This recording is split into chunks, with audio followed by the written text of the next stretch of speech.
Hey everybody, welcome back to the Legacy Kitchen. Tonight we are making a very special egg roll in a bowl. But before we start, I'd like to introduce you to my little assistant Bailey. You don't know it, but every video she's standing next to me, waiting for me to drop my food, which I do very often. So Bailey is 13, almost 14. His favorite foods are carrots, tuna, and apples. And so he's gonna be my cleanup crew. Okay, bye. He's so cute. Okay, so we are making the egg roll in a bowl using some ground turkey. I have about 93% lean ground turkey. I have shredded cabbage that I just get in the bag, shredded cabbage and carrots. You can get the white cabbage or the blend with the purple cabbage or whatever you want. And then I have half a diced onion that I diced before you guys came to see me tonight. You could actually do a variation on this. You could do like an Italian variation, throw a little spaghetti sauce in there and make it kind of Italian. I know it's not really Italian, but with the spaghetti sauce, it's a little Italian flavor. But I really love sort of a Chinese food flavor because the cabbage makes everything really crunchy, and these are the special flavors that are really gonna give it that Chinese food type of taste. The first one is ginger, and you could use fresh ginger, or if you like convenience like me, this is a paste that you can just buy at the store. And then the other one is toasted sesame oil. You only need a little, so this bottle will really last you a long time. It's not expensive either. And then of course, olive oil, garlic, soy sauce, and some apple cider vinegar. So that gives it a bit of a tang, and these all come together and it tastes really, really good. So I think you're gonna love this. So let's get started. I am heating up my pan just over medium heat, and I'm going to add a tablespoon of oil. And I'm gonna start with the onions and the vegetables. Onions are gonna go in first.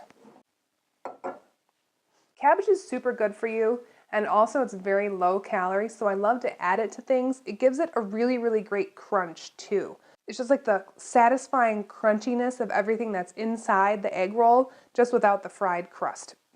Okay, I'm gonna throw these onions in the pan. This is a recipe that you can make in like 10 minutes after work. Throw it all together, and it's really a fan favorite at my house. Okay, let those guys get going for a minute. So you know I did say that these are like the essential flavors of this recipe, but if you didn't have one of these, it's fine. Just leave it out and you're still going to enjoy what you get. All right, my onions are starting to talk to me a little bit. I'm going to add my cabbage mix.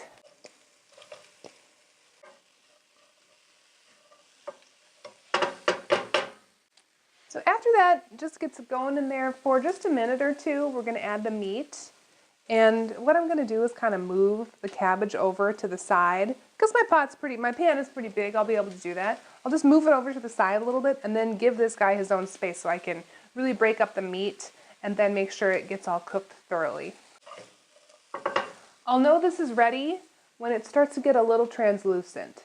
Not totally cooked and wilted because we still want it to be crunchy, but just a little bit translucent because it's going to cook through the entire time we're cooking the meat.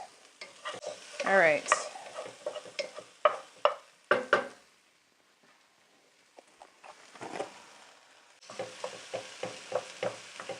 So as you can see, I am just breaking it up. I stick my spoon in here and just stick it in and swirl it, spin it around. Eventually it will all break up because that's what we want. We want it to be small pieces, not teeny tiny, and not giant pieces either. We want it somewhere in the middle.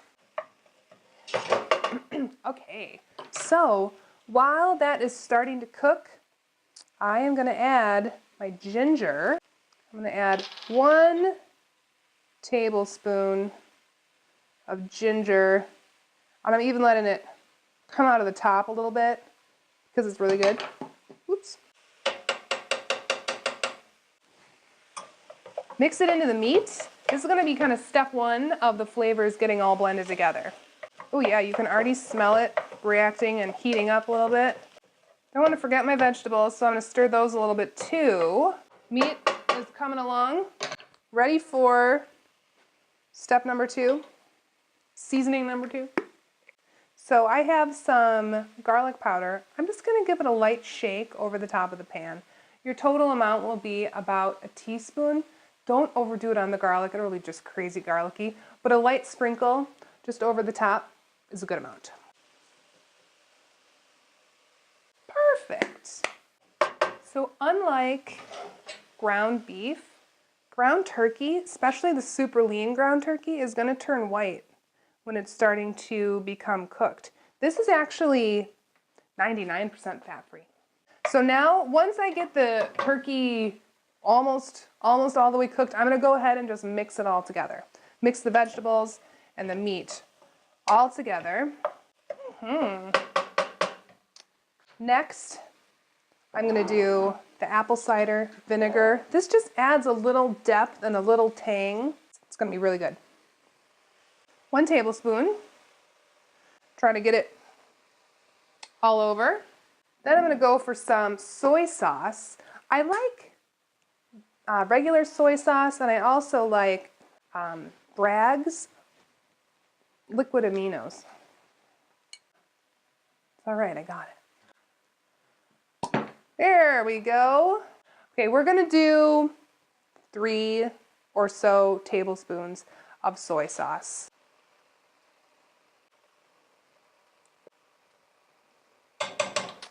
What I was saying about the Bragg's liquid aminos. Bragg's liquid aminos is from the same company that does this apple cider vinegar, which is very healthy for you. And so are the Bragg's liquid aminos. It's tastes like soy sauce. It really does. So now I have some nice liquid in my pan. The last thing I'm going to add is the sesame oil. I don't need to cook it all in the sesame oil because this is already toasted. It's toasted sesame oil, so it has a really great aroma.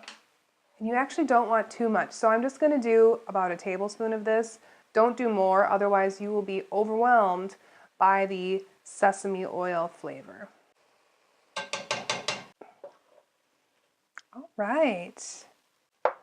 This smells really good. You can smell the freshness from the ginger, and I can also smell some of the sesame oil coming through, but it needs one more thing.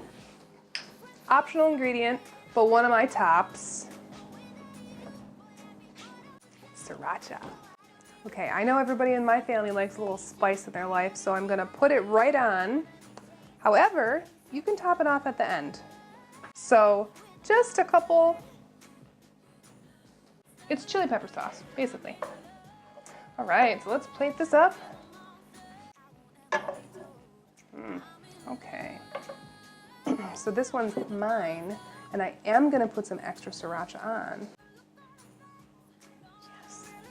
Okay, that's it. This is super good, super fast, super easy. Anybody can make this, and you can really spin it to whatever your favorite flavors are. So I hope that you make it, and if you do, let me know how you like it.